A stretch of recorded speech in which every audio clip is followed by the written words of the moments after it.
Yo, what's going on, everybody? Los Angel of Havoc here, aka Datto, the one and only high priest of the congregation.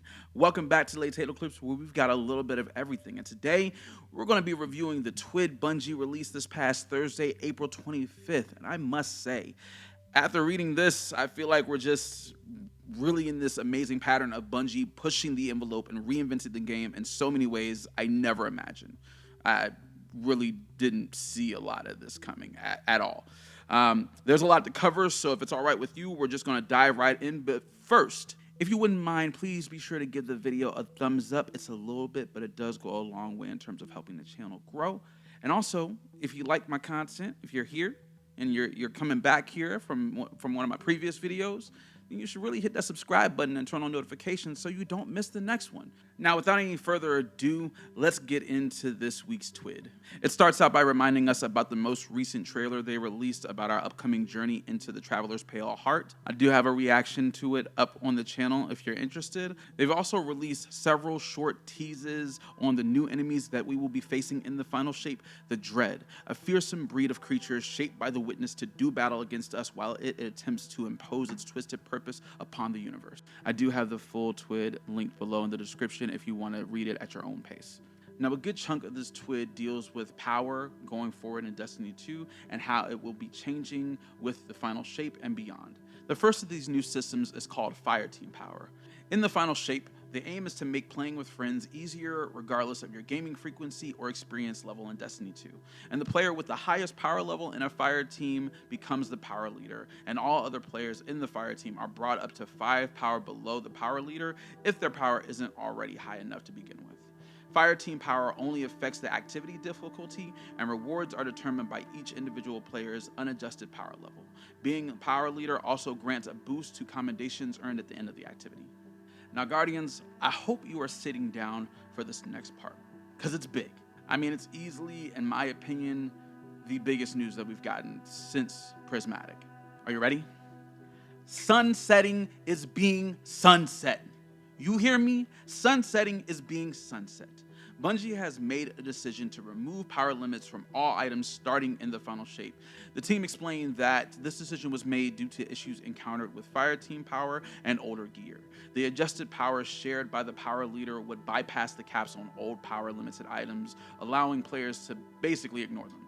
So in other words, you could take something like the Bygone's Pulse Rifle from Forsaken and then jump into a fire team with somebody with a power leader who is way above you, and then because it's bringing you up, you can basically go into whatever activity and just do work even though you have this sunset item.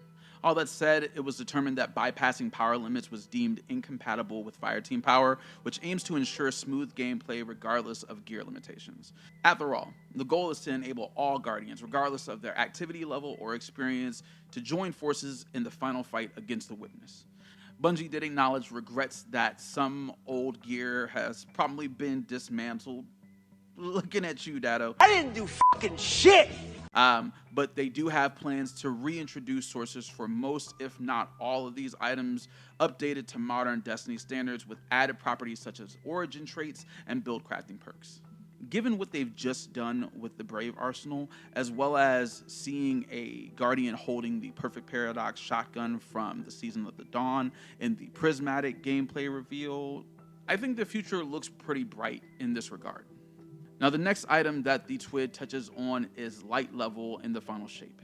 The new soft cap will only require 40 power to reach, which is significantly lower than the usual 150 from previous expansions. This change was made in order to lower the barrier to entry for new players, allowing them to become more familiar with Destiny's gear power system before diving into the broader game.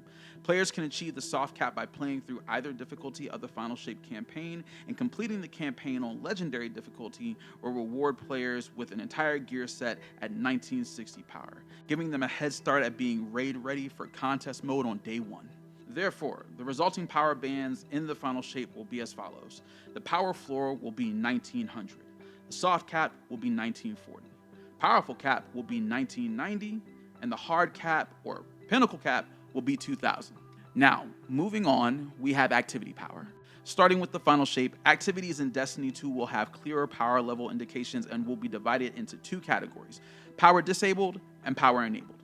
Power disabled activities will be such as campaigns, seasonal story missions, free roam destinations, Crucible, and some legacy content, and they will play the same for everyone regardless of power level. Power disabled activities can be enjoyed by any player at any level without having to worry about over-leveling enemies or changing difficulty based on power level. Power-enabled activities will include the Vanguard playlists, Nightfalls, seasonal activities, exotic mission rotators, Trials of Osiris, raids, and dungeons. These activities will allow players to grow stronger by improving their power, and each power-enabled activity will have an activity power cap indicating the maximum effectiveness players can achieve. The UI will display these caps and whether players have reached them. Enemies in power-enabled activities will have a consistent challenge level, but players will notice themselves becoming stronger as their power level increases. Now, all that said, existing high difficulty content in Destiny 2 will remain unchanged with the updates introduced in the final shape. Bungie explained that they're continuing to experiment with new activities such as deep dives, the coil, and onslaught, which evolve in difficulty throughout the run, and the focus is on making difficult activities feel more engaging and rewarding to conquer while ensuring that also the ongoing power climb feels meaningful and important to players. The next thing they talk about in this Twid is the artifact bonus power. The core method of earning bonus power from the seasonal artifact remains the same, but it has been rebalanced to offer a more meaningful and rewarding progression. The number of weeks with seasonal challenges has increased with the additional time provided by each episode, and therefore they will receive a buff to their XP rewards. To align with these changes, adjustments have also been made to the XP requirements for artifact bonus power levels. The goal of this rebalance is to ensure that actively engaged players can achieve similar artifact levels attained by the end of an episode, and that pursuing artifact power remains rewarding throughout the season. Now, again, Guardians, I'm gonna need you to sit down because we got another pretty juicy tidbit to go over right here. Account-wide power is the next item they discuss. And they go on to explain that in the final shape, players will find it easier to play multiple classes by introducing account-wide power. Gear rewards earned on any character will drop with the power level relative to the highest power character on the account, and leveling up power on one of the characters will positively influence the power of the rewards for the other characters. Cross-character power progression is now intrinsic to the game, thus eliminating the need for power boosts to be offered for sale. Campaign skips will still be available for alternative characters, and these changes aim to make switching between characters and classes easier than ever before, thus encouraging players to try out new classes and playstyles. Big W. As someone that plays on multiple characters but doesn't always necessarily have the time to jump in on all my characters, this is going to help out a great deal. So thank you, Bungie. Seriously. Now, moving on, we have the last item in relation to power that they're discussing, which is reward power. In the final shape, improvements are being made to the power of rewards in Destiny 2, where previously select activities had a chance of dropping powerful rewards with +1 power for players between the soft cap and the powerful cap. This feature is now extended to almost every reward source in the game. This change allows players to gradually reach the powerful cap regardless of the activities they choose to play, providing more flexibility in how you earn powerful rewards. Rewards purchased from vendors will now drop no lower than 3 below a player's highest possible power, while items reacquired from collections will be 5 below instead of the power floor. These adjustments aim to make reward progression smoother and more rewarding for players across various activities and interactions in the game. And that just about does it for everything having to do with power and how it will be changing in Destiny 2 come the final shape. As far as what players can look forward to in the meantime, we have Pantheon, which is going live on April 30th. It will feature 4 tough boss encounters initially. The challenge will escalate over the following weeks, culminating in the need to defeat 8 bosses in succession. Pantheon promises to offer an unprecedented experience for Destiny 2 players, introducing a new level of difficulty and teamwork. Also, on April 30th, we have Hardware Supremacy coming to Crucible Labs. Hardware is a new PvP modifier that will disable all abilities, including movement abilities like Dodge and Icarus Dash. The focus will be on gunplay, with players relying solely on their weapons to defeat opponents. So essentially, Supremacy with no abilities, and players can collect heavy and special ammo from crates, and they must pick up crests to score points. Bungie does encourage players to try the mode out and provide feedback on their experiences, as they will be monitoring how the modifier is received. I, for one, am very, very excited to see what the feedback loop of that activity is going to be, because that is something that people have always asked for, that sounded great on paper, but may not feel as good in practice. But we'll see. And finally, this coming week, will be the final Iron Banner for Season of the Wish. Valis Forge, aka Iron Lord Saladin, will be returning to the tower on April 30th. So for all of you that have been chasing Tusk of the Boar and the Multi-Mox CCX, it's your time to shine.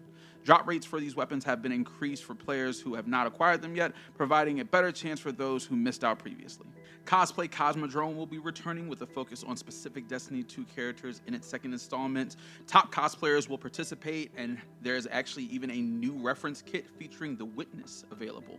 Archie, the Exo Dog from Season of the Seraph, has made a comeback, and players can once again pet him. There will be Archie plushies available that can be obtained by completing the Where's Archie Triumph before June 3rd. Upon completing the quest, it will be unlocked as a Bungie reward through the Bungie store.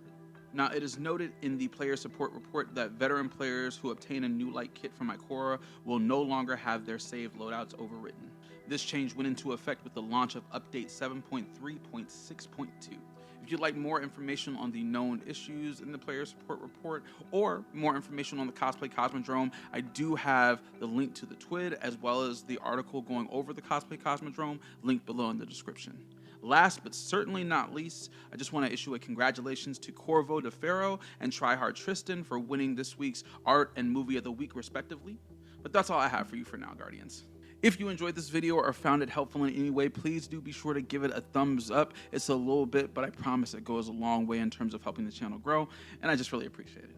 If you want to see more content like this and stay up to date with me, please be sure to hit the subscribe button and turn on notifications so you don't miss the next video. My name is Lost Angel of Havoc. Thank you for watching Late Tato Clips. We will see you next time, friends. Same late time, same late channel.